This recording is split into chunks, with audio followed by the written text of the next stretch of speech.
আসসালামু আলাইকুম বন্ধুরা, আশা করি সবাই ভালো আছেন।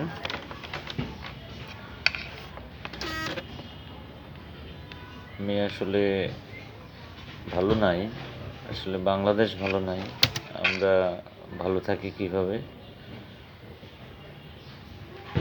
একটা বিষয়ে কথা বলবো, এইভাবে ভিডিওটা রেকর্ড করছি।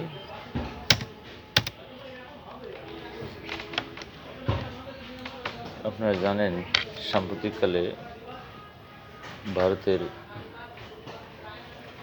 উল্লঙ্গ চেহারা দৃশ্যমান হয়েছে। বিশেষ করে বাংলাদেশে ধর্মনিরপেক্ষ ভারতপন্থী যত রাজনৈতিক দল আছে, যাদের বিবেক ভারতের কাছে বন্দী, তাদেরকে রক্ষা করার জন্যে এবং সেই পতিত শাসকদের আবার ক্ষমতায় ফিরিয়ে নিয়ে আসার জন্য না পারলেও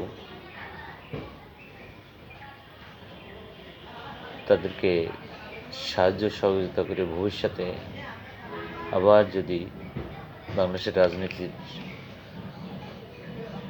কেন্দ্রবিন্দুতে আনা যায়, সেজন্যে ভারতের বিশেষ করে মোদী সরকার তাদের কালো চেহারাটা সামনে এনেছে।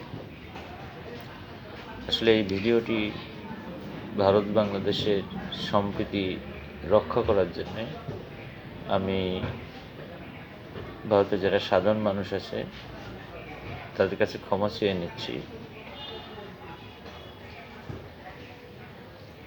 বিশেষ করে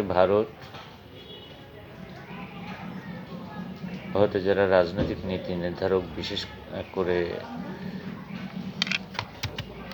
বাংলাদেশ স্বাধীনতার সময়কাল থেকে আজ অবধি বাংলাদেশের প্রতি তাদের পররাষ্ট্রনীতিটা বিশেষ একটা উদ্দেশ্যে পরিচালনা করে থাকে।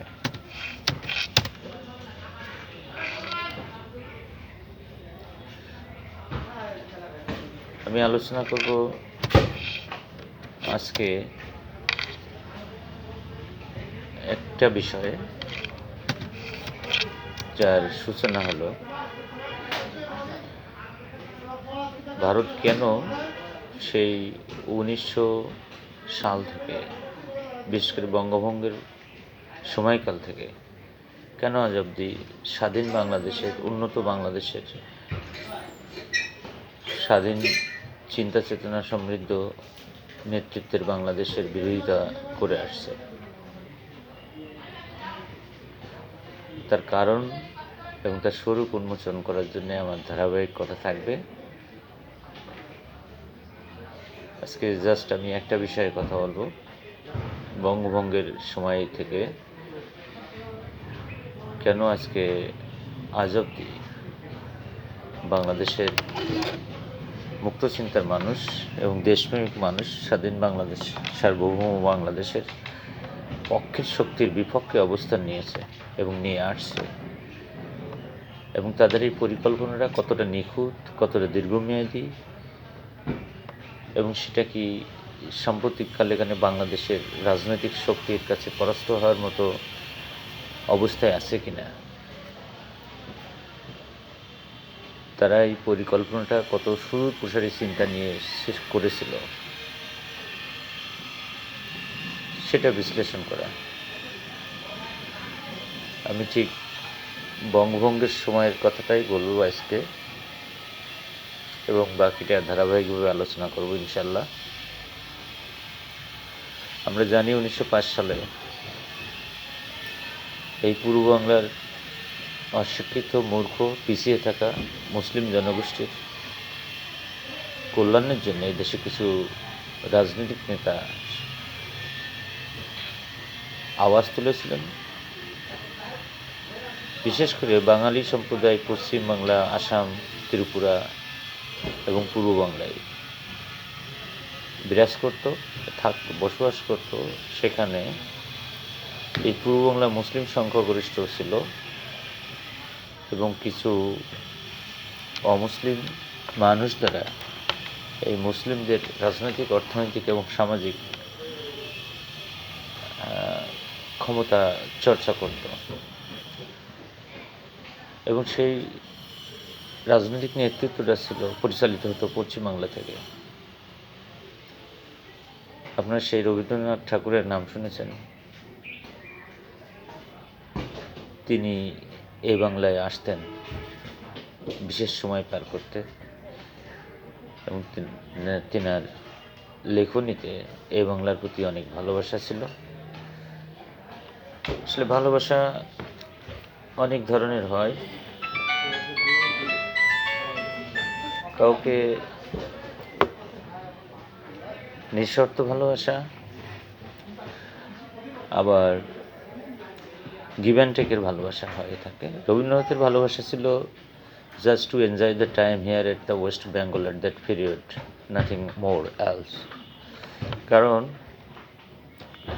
উনি এ বাংলায় সময় কাটাতে আসতেন।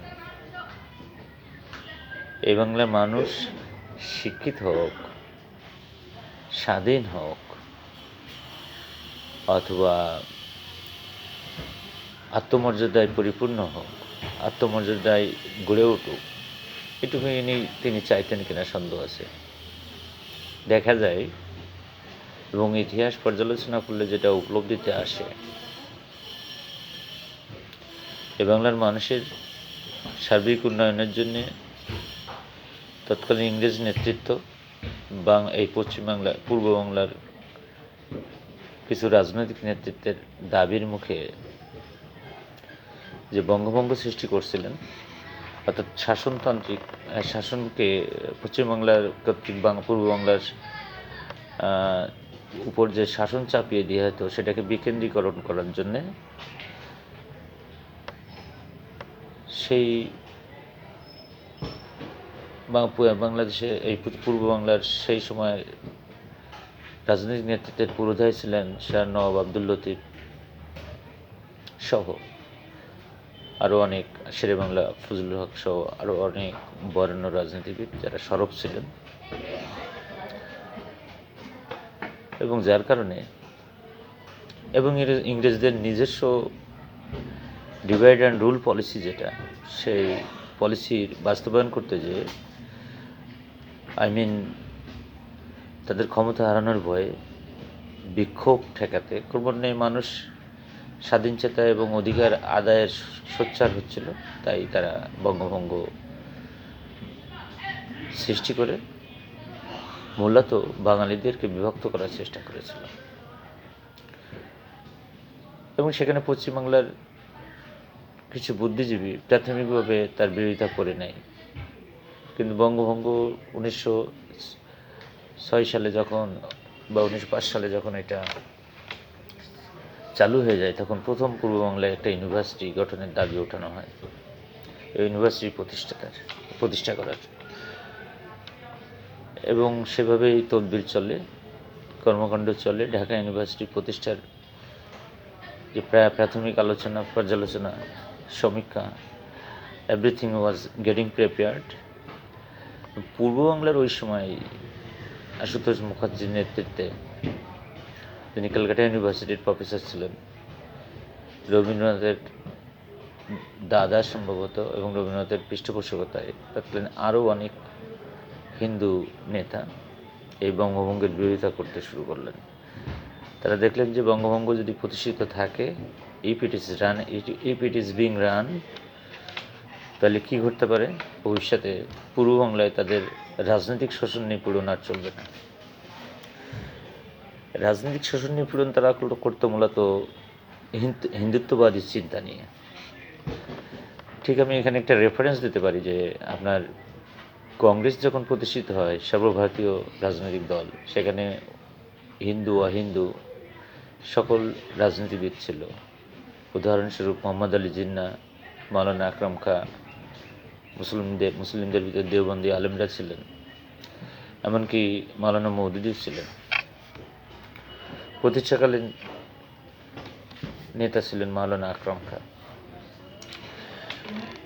ক্রমান্বয়ে দেখা গেল যে কংগ্রেস আসলে একটা হিন্দুত্ববাদী রাজনৈতিক কাঠামোর ভিতরে অন্তর্ভুক্ত হয়ে গেল। সেখান থেকে অনেক মুসলিম নেতা পরবর্তীতে বেরিয়ে আসলেন এবং আলাদা রাজনৈতিক ফ্রন্ট খুললেন। অখণ্ড ভারতে মূলত যে সেকুলার পলিটিক্যাল গাইডলাইন ছিল কংগ্রেসের, সেটা ধীরে ধীরে কমিউনাল অর্থাৎ সাম্প্রদায়িক রাজনীতির দিকে ঝুঁকে পড়ল।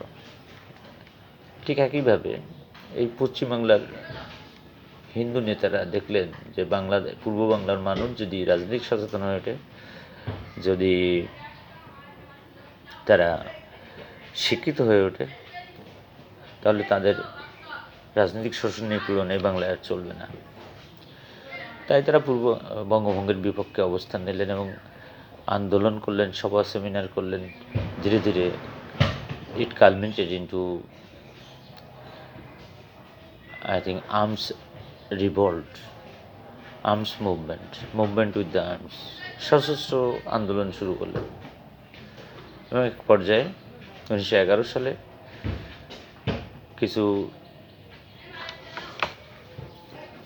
শর্তের বিনিময়ে পূর্ব বাংলার বঙ্গভঙ্গটা উঠিয়ে নিলেন, বঙ্গভঙ্গ রদ করলেন যেটাই বলেন। এভাবেই বঙ্গভঙ্গ যখন রদ হলেন, আমি আজকে এখানেই শেষ করব। বঙ্গভঙ্গ রদ হওয়ার সাথে সাথে বাংলার এই পূর্ব বাংলার মানুষের বা সার্বভৌম পূর্ব বাংলার মানুষের একটা বড় ক্ষতি হয়ে গেল। যেমন সেদিন 1911 সালে যদি বঙ্গভঙ্গ রদ না হতেন, তাহলে 1947 সালে যখন দেশ বিভক্তি ঘটল, just when the English were going out of this subcontinent, যখন ইংরেজরা এখান থেকে চলে যাচ্ছিলেন, তখন স্বাধীন রাষ্ট্র হয়ে গেল পাকিস্তানের ভিতরে সেই পূর্ব বাংলাকে 2000 মাইল দূরত্ব থাকা সত্ত্বেও মুসলিম জাতীয়তাবাদের ভিত্তিতে সুদূর প্রসারী একটা ষড়যন্ত্রের ভিতর দিয়ে অন্তর্ভুক্ত করে দেওয়া হলো। এবং এই অন্তর্ভুক্তির পিছনে ইন্ডিয়ার একটা দীর্ঘমেয়াদী, বিশেষ করে তৎকালীন ভারতের রাজনৈতিক নেতৃত্বের একটা দীর্ঘমেয়াদী ষড়যন্ত্র ছিল। পাকিস্তানের সাথে অন্তর্ভুক্ত হওয়ার কোনো যুক্তি বাংলাদেশে ছিল না, কিন্তু একটা ষড়যন্ত্রের বিনিময়ে একটা ষড়যন্ত্র করে এটা করা হয়েছিল। তার ultimate result we had seen after next 21 years। তো 1905 সালে বঙ্গভঙ্গ যদি না থাকতো, তো বাংলাদেশের এই পূর্ব বাংলার সার্বভৌম রাজনৈতিক, সামাজিক, এডুকেশনাল ইনফ্রাস্ট্রাকচার গড়ে উঠত।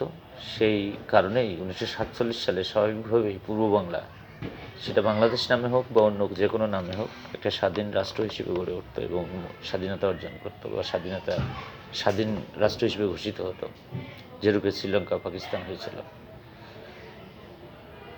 তো বঙ্গভঙ্গ রদ হওয়ার পিছনে আরেকটা রবীন্দ্রনাথের আবেগঘন একটা কবিতা রচনা ছিল, যে কবিতাকে বাংলা প্রেমিক হিসেবে বহু বাঙালি, বিশেষ করে বর্তমান পূর্ব বাংলাদেশের বাঙালি, শিক্ষিত অশিক্ষিত, এর স্বরূপ উদ্ঘাটন না করে শুধু রাজনৈতিক কারণে এই আমার সোনার বাংলার কবিতাটিকে অত্যন্ত মনে প্রাণে ভালোবেসে ফেলেছে। অথচ এর রচয়িতা, এর লেখক, এই গান বা সঙ্গীত বা এই কবিতার লেখার পটভূমি কী ছিল সেটা আমরা আর পর্যালোচনা করি না। যার কারণেই দেখা যায় যে blindly most of us support this song as the national anthem of independent Bangladesh, whereas এই সঙ্গীতটাই ছিল বঙ্গভঙ্গ রদের পিছনে একটা নিয়ামক শক্তি, একটা ইমোশনাল ব্ল্যাকমেইলিং প্রসেস। আসলে আমার আজকের বক্তব্য এখানেই শেষ করব আমি, যে বঙ্গভঙ্গ যদি রদ না হতো, সার কথা হলো বাংলাদেশ যে নামেই হোক 1947 সালে স্বাধীন রাষ্ট্র হিসেবে প্রতিষ্ঠা পেত।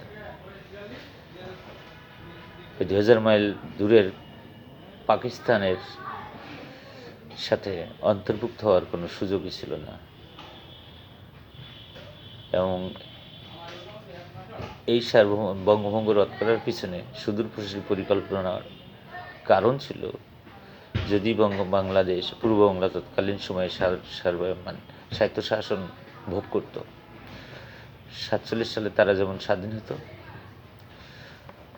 আজকে এই বাঙালি বাঙালি চিৎকার করে বাংলাদেশে ইন্ডিয়ার পলিটিক্যাল হেজিমনিটা for the long time continue করা সম্ভব হতো না। এবং সেদিন তারা সাকসেসফুলি ওইটা করতে পেরে এই বাংলাদেশের স্বাধীন বাংলাদেশের মানুষের উপরে একটা দীর্ঘমেয়াদী মনস্তাত্ত্বিক ঔপনিবেশিকতা চাপিয়ে দিয়েছে। আমাদের মানুষের মনের ভিতরে একটা কলোনিয়াল মেন্টাল সেট আপ ঢুকিয়ে দেওয়া সম্ভব হয়েছে এবং তারা সেটা দিতে সক্ষম হয়েছে। আমরা তাই আজ জেনে অথবা না জেনে, বুঝে অথবা না বুঝে বলেই ফেলি যে ইন্ডিয়া যদি আমাদের সাহায্য না করে, দে আর অন 3 সাইডস, আমাদের 3 পাশে, তো আমরা চলবো কীভাবে? যাই হোক, মানুষ বহুমুখী চিন্তা করবে, এটাই স্বাভাবিক। অনেকে চিন্তা করবে, অনেকে রেজাল্ট দেবে, অনেকে নেগেটিভ চিন্তা করবে, পজিটিভ চিন্তা করবে। তার ভিতর দিয়ে সত্য অসত্য, ঐতিহাসিক ভুল, এগুলো বেরিয়ে আসবে এবং নতুন প্রজন্ম, those who are leading the country now and fought for the fallen Hasina, fought against the fallen Hasina, will think more. এবং এই প্রজন্ম আসলে পুঙ্খানুপুঙ্খ হিসেব করে, অঙ্ক কষে রাজনীতিতে অগ্রসর হচ্ছে এবং আই স্যালুট দেম। এবং আশা করি একটা অসাধারণ বাংলাদেশ হতে যাচ্ছে এবং এর ফল আগামী 10 বা 5 বছর পরে আগামী প্রজন্ম ভোগ করবে। আগামী পর্বে ইনশাল্লাহ আমরা আলোচনা করব ঠিক বঙ্গভঙ্গ হ্রদের পরবর্তী 47 পর্যন্ত এই বঙ্গভঙ্গ হ্রদের কারণে 1947 পর্যন্ত এই পূর্ব বাংলার মানুষ আসলে কোন কোন সুদূর প্রসারী সমস্যার সম্মুখীন হয়েছে এবং টুডে আজ অবধি how far we have been suffering for the bigger fall of our politics, I mean for the devastating effect what has caused us belonging to Indian hegemony. আসসালামু আলাইকুম, দেখা হবে খুব শীঘ্রই।